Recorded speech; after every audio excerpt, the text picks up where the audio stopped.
একটা চিৎকারের সাথে অক্ষরা হঠাৎ করে ঘুম থেকে উঠে পড়ে। অক্ষরার মা প্রচন্ডভাবে ঘাবড়িয়ে যায় আর বলে, কি হয়েছে বাবু? কোনো ভয়ঙ্কর স্বপ্ন দেখেছিস? আমি স্বপ্নে একটা আশ্চর্য দৃশ্য দেখেছি মা। কিরকম দৃশ্য বাবু? মা, আমি দেখলাম যে চাঁদের রং একেবারে রক্তের মতো লাল হয়ে গেছে, আর আমি একটা খুবই আশ্চর্য আর ভয়ঙ্কর দেখতে মহিলাকেও দেখেছি, যার ভয়ঙ্কর শরীরের ওপর চাঁদের লাল কিরণ পড়ছিল। অক্ষরার কথা শুনে অক্ষরার মা খুব গম্ভীরভাবে বলে ওঠেন, বাবু, কাল চন্দ্রগ্রহণের রাত, আর এই রাতে মেয়েদেরকে নিজের বাড়িতেই থাকা উচিত। তুই কালকে বাড়ি থেকে বাইরে বেরোস না যেন। নিজের মায়ের কথা শুনে অক্ষরা আবার ঘুমিয়ে পড়ে। পরের দিন অক্ষরা দুপুরের খাবার খেতে যাচ্ছিল। হঠাৎ করে তক্ষুনি তার সমস্ত বন্ধু ওখানে চলে আসে। আরে কি হলো অক্ষরা? আমরা ভাবলাম তুই রেডি হয়ে গেছিস, কিন্তু তুই তো আরাম করে দুপুরের লাঞ্চ করতে থাকছিস। তোমরা দুজন বলতে কি চাইছো? আরে তুমিও দেখছি যত দিন যাচ্ছ একদম ভুলে যাচ্ছ সবকিছু। ভুলে গেছো আজকে বরিশার জন্মদিনের পার্টি রয়েছে, আর আজকে আমরা সবাইকে ইনভাইট করা হয়েছে। যাবে না নাকি? তক্ষুনি হাসতে হাসতে সুমিত অক্ষরার দিকে তাকিয়ে বলে, অক্ষরা, তুমি তো খুব ভালো করেই জানো যে বরিশার বাড়িটা শহরের ভিড় থেকে অনেকটাই দূরে ঘন জঙ্গলের মধ্যে রয়েছে। ওখানে যেতে আমাদের অনেকটাই সময় লাগবে, প্রায় 2 ঘন্টা। সেই জন্য এখন থেকে তুমি প্রস্তুতি নাও। সুমিতের কথা শুনে অক্ষরার মা আশ্চর্য হয়ে যায় আর বলে, তোমরা সেই ফ্রেন্ডের ব্যাপারে বলছো না তো, যে সিমলা থেকে 50 কিলোমিটার দূর একটা ছোট্ট টাউনে থাকে? আপনি একদম ঠিক কথা বলছেন আন্টি। অক্ষরার মায়ের চেহারায় চিন্তার রেখা দেখতে পাওয়া যায়। কি হলো আন্টি, আপনি এত চিন্তিত কেন হচ্ছেন? দেখো, আজকের রাত চন্দ্রগ্রহণের রাত। তোমরা সমস্ত বন্ধুরা বিকেলের আগে কোনো রকম ভাবে এখান থেকে বেরিয়ে যেও। এমনিতে তো আমি অক্ষরাকে যেতে বারণ করতাম, কিন্তু তোমরা সমস্ত বন্ধুরা এখানে এসেছো, সেই জন্য আমি তোমাদের মন খারাপ করতে চাই না। অক্ষরার মায়ের কথা শুনে কোনো বন্ধুরা মনই দেয় না। অক্ষরাও নিজের স্বপ্ন ভুলেই গেছিল। সে তৈরি হয়ে একটা কারে বসে সোজা বরিশার বাড়িতে যায়। 2 ঘন্টা পর তারা বরিশার বাড়িতে দাঁড়িয়েছিল, কিন্তু বিকেলের আগেই অক্ষরা নিজের বন্ধুদেরকে বলে, তোমাদের সবার মায়ের কথা মনে আছে তো? মা বলেছিল যে সন্ধে হওয়ার আগে বাড়ি ফিরে এসো। তুমিও না অক্ষরা, নিজের মায়ের কথা শুনে এত সিরিয়াস হয়ে যাও কেন? তোর মা সেই দন্ত কথার ব্যাপারে তো বলছে না, যার ব্যাপারে এই টাউনের সমস্ত লোকেরা চোখ বন্ধ করে বিশ্বাস করে? তুই বলতে কি চাইছিস? আজ রাত চন্দ্রগ্রহণের রাত। কথায় বলে যে আজ রাত চাঁদ রক্তের মতো লাল হয়ে যাবে, আর এটা প্রত্যেক 33 বছর পর হয়। কথায় বলে যে প্রত্যেক 33 বছর পর রক্ত চন্দ্রমার রাতে একটা শয়তান বেরিয়ে আসে, যে না তো স্ত্রী আর না তো পুরুষ। কথায় বলে যে সে সব রূপ নিতে সক্ষম, আর যদি তার সামনে কোনো জীবিত মানুষ চলে আসে তাহলে সে সকাল দেখে না। তোর কথা শুনে তো আমার মনে হচ্ছে যেন তুই এই সমস্ত কথায় বিশ্বাস করিস। বিশ্বাস তো করি না, কিন্তু যদি সমস্ত টাউনের লোকেরা আজ ফুল মুনের দিনে এতটা ভয় পায়, তাহলে কিছু তো সত্যি হবে। আর কোনো কথাই হবে না, এইসব অন্ধবিশ্বাসের আজে বাজে কথা। আমি এইসব কথার উপরে একেবারেই বিশ্বাস করতে পারছি না। রাত্রি 10টা বেজে গেছিল। অক্ষরা ঘাবড়িয়ে নিজের সমস্ত বন্ধুদেরকে বলে, ও মাই গড, রাত্রি 10টা বেজে গেছে, আর আমার মোবাইলের ব্যাটারিও শেষ হয়ে গেছে। মা বারবার ফোন করছে নিশ্চয়ই। আমার মনে হয় আমাদের যাওয়া উচিত। অক্ষরার কথা শুনে সমস্ত বন্ধুরা বাড়ির বাইরে চলে আসে আর নিজের কারে বসে যায়। ললিত গান গাইতে গাইতে কার দ্রুত গতিতে ড্রাইভ শুরু করে। কার মুশকিলে 5 কিলোমিটারই চলেছিল, তক্ষুনি একটা ধাক্কা দিয়ে থেমে যায়। কি হলো? তুমি কার কেন দাঁড় করালে ললিত? গাড়িটা থামায়নি, বরং থেমে গেল।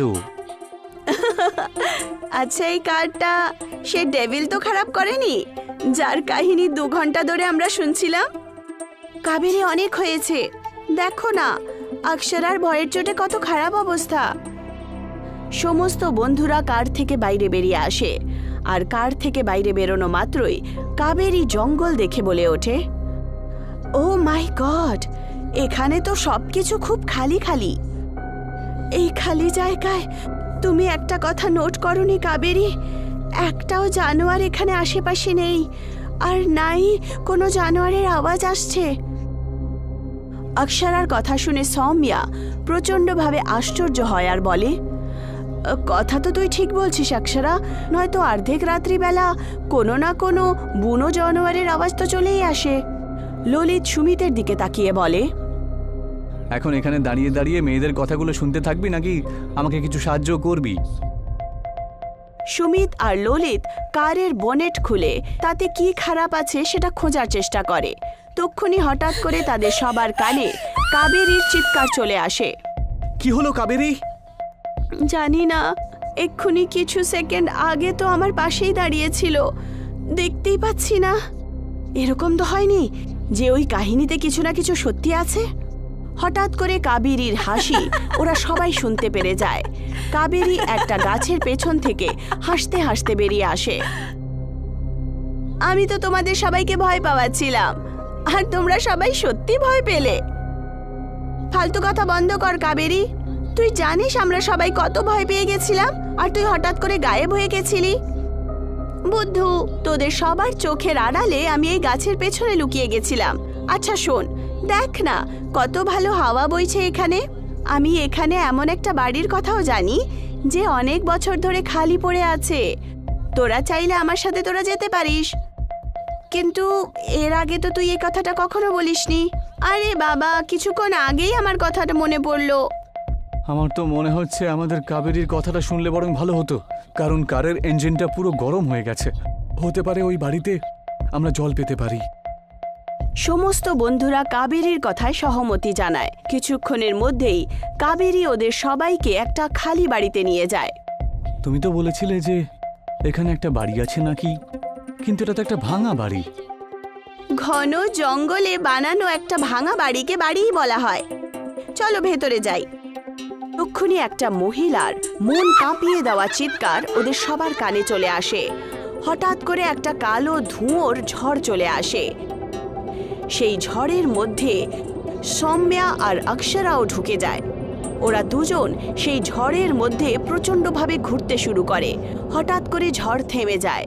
সৌম্যা আর অক্ষরার পুড়ে যাওয়া বডি সমস্ত বন্ধুদের সামনে পড়েছিল। আরে এইসব কি করে হলো বলতো সুমিত? এসব কি ছিল? আমি জানি না এইসব কি করে হলো। আমি আর কাবেরীও উধাও হয়ে গেছে। ওই তুফান আবার কাবেরীকেও নিজের মধ্যে ঢুকিয়ে নিয়ে যায়নি তো? না না, তুফানে তো শুধু সৌম্য আর অক্ষরাই ছিল। ললিত, আমাদের প্রাণ বাঁচিয়ে পালানো উচিত আমাদের এখন। আমার এখন পুরোপুরি বিশ্বাস যে ওই দ্বন্দ্ব কথা একেবারে সত্যি। ওই দেখ ললিত, চন্দ্রমার রং একদম রক্তের মতো লাল হয়ে গেছে রে। আর কিছুক্ষণ পরেই তো হয়েছে এটা। এ হলে পরেই হঠাৎ করেই তুফানটা তৈরি হয়, আর আমাদের চোখের সামনে আমাদের দুজন বন্ধু মারা গেল। এর আগে আমাদের দুজনের প্রাণ চলে যায়। আমাদের এখান থেকে পালানো উচিত। কিন্তু কাবেরী? সুমিত এইবার ললিতের কোনো কথা শুনল না, আর তারা প্রচণ্ড দ্রুত গতিতে জঙ্গলের ভেতরে পালাতে শুরু করে। ললিতও কাঁপতে কাঁপতে তার পেছনে পেছনে দৌড়ায়। তক্ষুনি ওদের দুজনের কানে কাবেরীর কষ্টকর আওয়াজ চলে আসে। ললিত আর সুমিত যেইমাত্র দেখল, তখন ঠিক একটা গাছের তলায় কাবেরী ভয়ে ভয়ে দাঁড়িয়েছিল। তুমি এখানে কি করে পৌঁছলে কাবেরী? তাড়াতাড়ি আমাদের পেছনে এসো। না সুমিত, তোমরা তাড়াতাড়ি এখানে এসো, কিছু একটা দেখাতে চাইছি। ললিত আর সুমিত কাবেরীর দিকে পৌঁছতেই যাচ্ছিল। তক্ষুনি ওদের দুজনের কানে কোনো বুড়ি মহিলার আওয়াজ চলে আসে। ওর কাছে যাওয়ার ভুলও করো না যেন তোমরা দুজন। ও তোমার বান্ধবী কাবেরী নয়, বরং একটা শয়তান যে প্রত্যেক 33 বছর পর ব্লাড মুনের রাতে বেরোয়। ললিত আর সুমিত দেখতে পায় তখন গাছের পেছনে একজন বুড়ি মহিলা রেগে দাঁড়িয়েছিল আর ওদের দুজনকে দেখছিল। আমি এক্ষুনি নিজের চোখ দিয়ে দুটো মেয়ের ভয়ঙ্কর মৃত্যু দেখলাম। যদি তোমরা তার কাছে যাওয়ার ভুল করো তাহলে সেই পরিণতি তোমাদেরও হবে। কি আজেবাজে কথা বলছো তুমি? ও আমার বন্ধু। মূর্খ, সামনে যেই মেয়েটাকে তোমরা দেখতে পাচ্ছ সে তোমার বান্ধবী নয়, বরং একটা শয়তান। কথায় বলে যে 1000 বছর আগে এই এলাকাতে প্রচণ্ড শুকনো চলে আসে, আর এই এলাকার লোকেরা ঈশ্বরের পূজা ছেড়ে শয়তানের পুজো করা শুরু করে দিয়েছিল। শয়তান ওদের সবার সামনে একটা কালো রঙের ঝড়ের রূপে চলে এসেছিল। তার পুজো করার পর এই সমস্ত এলাকায় ফসল তো চলে এসেছিল, কিন্তু অকাল মৃত্যুর ঘটনা চালু হয়ে যায়। একটা সাধু নিজের মন্ত্র শক্তি দিয়ে ওই শয়তানকে এই ভাঙা বাড়ির ভেতরে বন্দি করে দেয়। কিন্তু যখনই 33 বছর পর রক্ত চন্দ্রমার রাত আসে, তার শক্তি আবার জীবিত হয়ে ওঠে, আর সেই শয়তান এই রাতে সেই এলাকা দিয়ে যেই লোকেরা যায় তাদেরকে মৃত্যুর ঘাটে নামিয়ে দেয়। এইটুকু বলে সেই মহিলা খুব দ্রুত গতিতে ওখান থেকে চলে যায়। ললিত আর সুমিত কাবেরীর কাছে দৌড়তে দৌড়তে যায়।